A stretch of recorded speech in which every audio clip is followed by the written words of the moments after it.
ಎಲ್ಲರಿಗೂ ನಮಸ್ಕಾರ. ನಾನು ಗಣೇಶ್ ಪಾಟೀಲ್. ಸ್ನೇಹಿತರೆ, ಇಂದು ನಾವು code of civil procedure 1908 study ಮಾಡ್ತಾ ಇದ್ದೀವಿ. ಅದರಲ್ಲಿ ಇವತ್ತು ನಾವು ಆರ್ಡರ್ 23 ಡಿಸ್ಕಸ್ ಮಾಡೋಣ. Order 23 withdrawal and adjustment of ಶೂಟ್ಸ್ನ ಬಗ್ಗೆ ಡಿಸ್ಕಸ್ ಮಾಡುತ್ತೆ.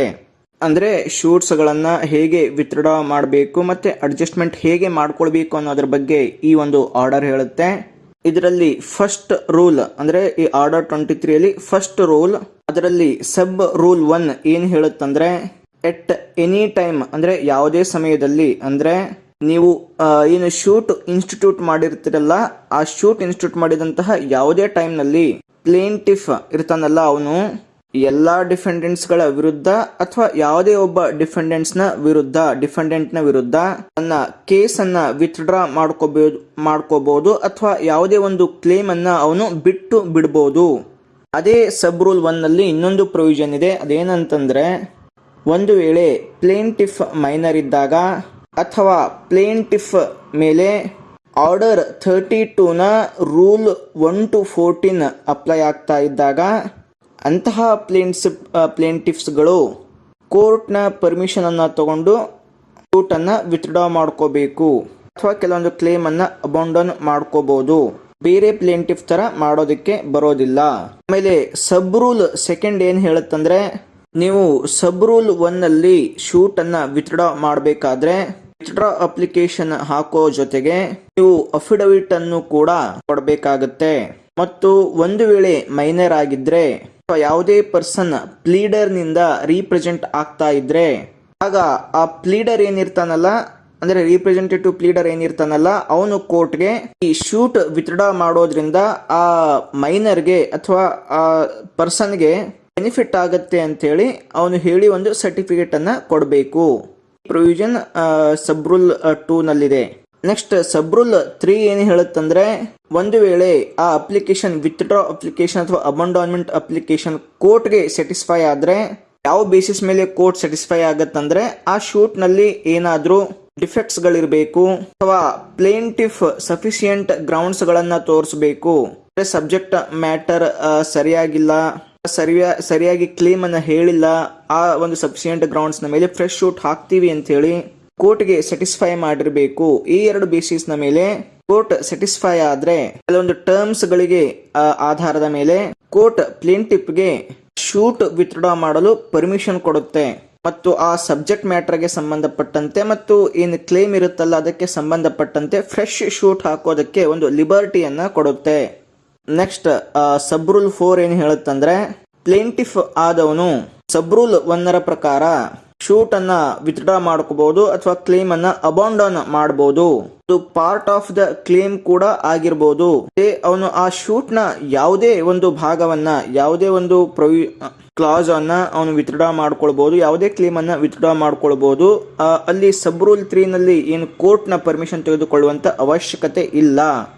ಈ ತರ ಕೋರ್ಟ್ ನ ಪರ್ಮಿಷನ್ ಇಲ್ಲದೆ ವಿತ್ಡ್ರಾ ಮಾಡಿದಾಗ ಅವನು ಕೋರ್ಟ್ಗೆ ಕಾಸ್ಟ್ ಅನ್ನ ಕೊಡಬೇಕಾಗತ್ತೆ.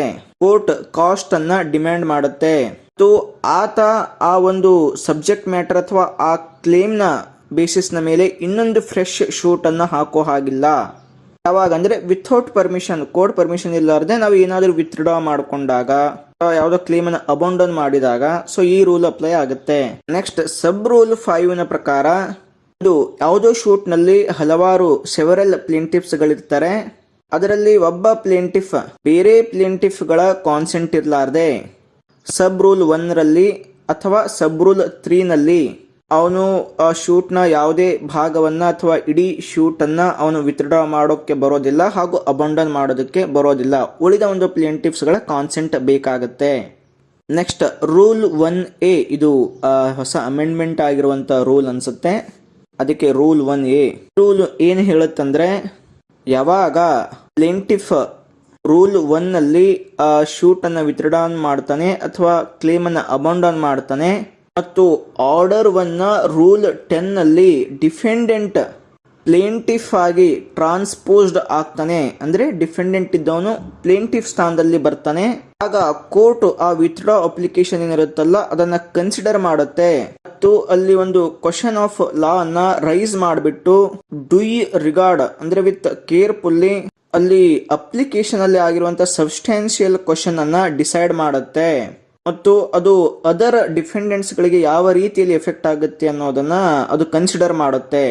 ನೆಕ್ಸ್ಟ್ ಆರ್ಡರ್ 23 ರೂಲ್ 2 ಏನ್ ಹೇಳುತ್ತಂದ್ರೆ, ನೀವು ಒಂದು ವೇಳೆ ಫ್ರೆಶ್ ಶೂಟ್ ಅನ್ನ ಕೋರ್ಟ್ ನ ಪರ್ಮಿಷನ್ ನ ಮುಖಾಂತರ ಹಾಕ್ತಾ ಇದ್ದೀರಿ ಅಂದ ತಕ್ಷಣ ನೀವು ಲಿಮಿಟೇಷನ್ ಲಾನ ಬ್ರೀಚ್ ಮಾಡೋದಿಕ್ಕೆ ಆಗೋದಿಲ್ಲ.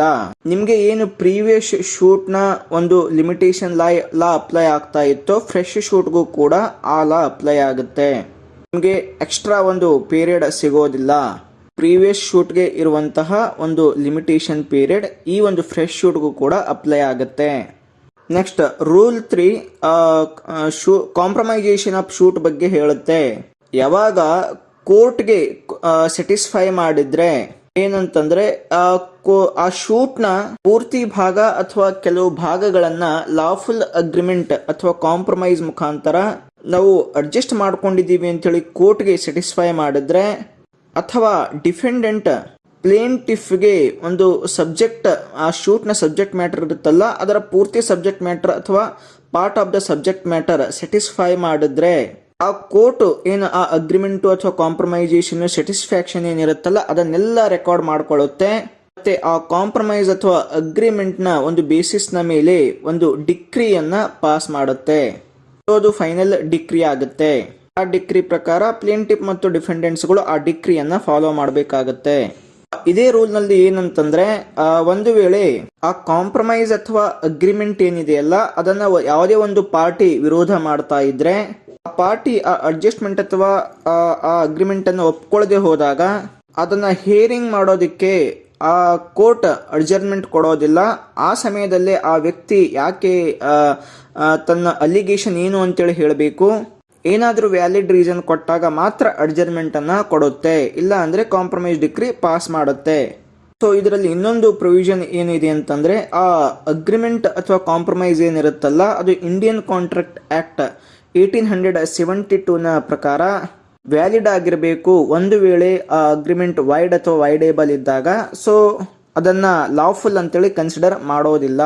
ಆ ಥರ ಸಿಚುವೇಶನ್ ಇದ್ದಾಗ ಕಾಂಪ್ರಮೈಸ್ ಡಿಕ್ರಿ ಮೇಲೆ ನಾವು ಅಪೀಲ್, ರಿವಿಷನ್ ಅಥವಾ ರಿವ್ಯೂಗೆ ಹೋಗ್ಬೋದು. ನೆಕ್ಸ್ಟ್ ರೂಲ್ 3 ಏನ ಪ್ರಕಾರ ಕಾಂಪ್ರಮೈಸ್ ಡಿಕ್ರಿ ಏನ್ ಇರುತ್ತಲ್ಲ ಅದು ಲಾಫುಲ್ ಅಲ್ಲ ಅಂತ ತಿಳ್ಕೊಂಡು ಅದನ್ನ ಸೆಟ್ ಅಸೈಡ್ ಮಾಡಬೇಕು ಅಂತೇಳಿ ಯಾವುದೇ ರೀತಿಯ ಶೂಟ್, ಹೊಸ ಒಂದು ಫ್ರೆಶ್ ಶೂಟ್ ಅನ್ನ ಹಾಕೋದಕ್ಕೆ ಬರೋದಿಲ್ಲ. ಅಂದ್ರೆ ನಾವು ಆ ಕಾಂಪ್ರಮೈಸ್ ಡಿಕ್ರಿ ಆಗೋದಕ್ಕಿಂತ ಮುಂಚೆನೆ ಅದನ್ನ ಚಾಲೆಂಜ್ ಮಾಡಬೇಕು. ಕಾಂಪ್ರಮೈಸ್ ಡಿಕ್ರಿ ಆದ್ಮೇಲೆ ಅದನ್ನ ಚಾಲೆಂಜ್ ಮಾಡೋದಕ್ಕೆ ಬರೋದಿಲ್ಲ. ಸೊ ಹಾಗಂತ ಕಂಪ್ಲೀಟ್ಲಿ ಚಾಲೆಂಜ್ ಮಾಡೋದಕ್ಕೆ ಬರೋದಿಲ್ಲ ಅಂತಲ್ಲ, ಗ್ರೌಂಡ್ಸ್ ಗಳನ್ನ ತೋರಿಸ್ಬಿಟ್ಟು ಚಾಲೆಂಜ್ ಅನ್ನ ಕೂಡ ಅದೇ ಕೋರ್ಟ್ ನಲ್ಲಿ ಮಾಡಬಹುದು ಅಥವಾ ಹೈಯರ್ ಕೋರ್ಟ್ಗೆ ಅಪೀಲ್ ಹೋಗ್ಬೋದು. Rule 3B. Next rule 3B ಏನ್ ಹೇಳುತ್ತಂದ್ರೆ, ಶೂಟು ರೀಪ್ರೆಸೆಂಟೇಟಿವ್ ಶೂಟ್ ಇದ್ದಾಗ ಕೋರ್ಟ್ ನ ಪರ್ಮಿಷನ್ ಇರಲಾರ್ದೆ ಮತ್ತು ಪ್ರೊಸೀಡಿಂಗ್ಸ್ ಅನ್ನ ಸರಿಯಾಗಿ ರೆಕಾರ್ಡ್ ಮಾಡಿಕೊಳ್ಳಾರ್ದೆ ಆ ಶೂಟ್ ಅನ್ನ ಅಗ್ರಿಮೆಂಟ್ ಅಥವಾ ಕಾಂಪ್ರಮೈಸ್ ಬೇಸಿಸ್ ನ ಮೇಲೆ ವಿತ್ಡ್ರಾ ಮಾಡೋದಕ್ಕೆ ಬರೋದಿಲ್ಲ. ಆ ಥರ ಏನಾದ್ರು ವಿತ್ಡ್ರಾ ಮಾಡಿದಾಗ ಅದು ವೈಡ್ ಆಗಿರುತ್ತೆ. ರೂಲ್ 3B ನಲ್ಲಿ ಇನ್ನೊಂದು ಪ್ರೊವಿಷನ್ ಏನಿದೆ ಅಂತಂದ್ರೆ, ಆ ಥರ ಕೋರ್ಟ್ ವಿತ್ಡ್ರಾ ಮಾಡ್ಕೊಳ್ಳೋದಕ್ಕೆ ಪರ್ಮಿಷನ್ ಕೊಡೋದಕ್ಕಿಂತ ಮುಂಚೆ ಆ ರೀಪ್ರೆಸೆಂಟೇಟಿವ್ ಶೂಟ್ ನಲ್ಲಿರುವಂತಹ ಎಲ್ಲಾ ಪಾರ್ಟೀಸ್ ಗಳಿಗೆ, ಇಂಟ್ರೆಸ್ಟ್ ಹೊಂದಿರುವಂತಹ ಎಲ್ಲಾ ಪಾರ್ಟಿಗಳಿಗೆ ಮೊದಲು ಒಂದು ಪಬ್ಲಿಕ್ ನೋಟಿಸ್ ಅನ್ನ ಕೊಡುತ್ತೆ. ಅಂದ್ರೆ ಅವರಿಗೂ ಟೈಮ್ ಕೊಡುತ್ತೆ ಏನಾದ್ರೂ ಅಬ್ಜೆಕ್ಷನ್ಸ್ ಗಳಿದ್ದಾಗ. ಈ ರೂಲ್ ನ ಪ್ರಕಾರ ರೀಪ್ರೆಸೆಂಟೇಟಿವ್ ಶೂಟ್ ಅಂತಂದ್ರೆ ಸೆಕ್ಷನ್ 91 ಅಥವಾ 92 ನಲ್ಲಿ ಬರುವಂತಹ ಶೂಟ್ ಗಳನ್ನ ರೀಪ್ರೆಸೆಂಟೇಟಿವ್ ಶೂಟ್ ಅಂತ ಕರೆಯಲಾಗುತ್ತೆ. ಆರ್ಡರ್ 1 ರೂಲ್ 8 ನಲ್ಲಿ ಬರುವಂತಹ ಶೂಟ್ ಅನ್ನ ರೀಪ್ರೆಸೆಂಟೇಟಿವ್ ಶೂಟ್ ಅಂತ ಕರೆಯಲಾಗುತ್ತೆ. ಅಥವಾ ಹಿಂದೂ ಫ್ಯಾಮಿಲಿಯ ಮ್ಯಾನೇಜರ್ ಯಾವುದೇ ಒಂದು ಶೂಟ್ ಅನ್ನ ಸೂಯಿ ಮಾಡಿದಾಗ ಅಥವಾ ಅವನ ವಿರುದ್ಧ ಸೂಯಿ ಆದಾಗ ಅಲ್ಲಿ ಆ ಫ್ಯಾಮಿಲಿ ಅದರ್ ಮೆಂಬರ್ಸ್ ಗಳು ಇರ್ತಾರೆ, ಅಂತಹ ಒಂದು ಶೂಟ್ ಅನ್ನ ಕೂಡ ರೀಪ್ರೆಸೆಂಟೇಟಿವ್ ಶೂಟ್ ಅಂತೇಳಿ ಕರೆಯಲಾಗುತ್ತೆ.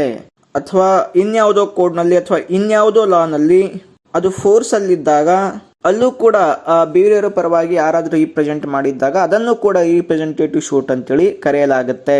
ನೆಕ್ಸ್ಟ್ ರೂಲ್ 4 ಏನು ಹೇಳುತ್ತಂದ್ರೆ, ಈ ಆರ್ಡರ್ 23 ಏನಿದೆಯಲ್ಲ ಅದು ಕೇವಲ ಶೂಟ್ ನ ಮೇಲೆ ಅಪ್ಲೈ ಆಗುತ್ತೆ. ಆದರೆ ಎಕ್ಸಿಕ್ಯೂಷನ್ ಆಫ್ ದ ಡಿಕ್ರಿ ಪ್ರೊಸೀಡಿಂಗ್ಸ್ನ ಮೇಲೆ ಅಪ್ಲೈ ಆಗೋದಿಲ್ಲ ಅಂತ ಈ ರೂಲ್ ಹೇಳುತ್ತೆ. ನಾವು ಶೂಟ್ ಇದ್ದಾಗ ಮಾತ್ರ ನಾವು ವಿತ್ಡ್ರಾ ಮಾಡ್ಕೋಬಹುದು. ಶೂಟ್ ಡಿಕ್ರಿ ಆಗಿ ಮತ್ತೆ ಅದು ಎಕ್ಸಿಕ್ಯೂಷನ್ಗೆ ಹೋದಾಗ ನಾವು ಅದನ್ನು ವಿತ್ಡ್ರಾ ಮಾಡ್ಕೋದಕ್ಕೆ ಬರೋದಿಲ್ಲ ಅಂಥೇಳಿ ಈ ರೂಲ್ ಹೇಳುತ್ತೆ.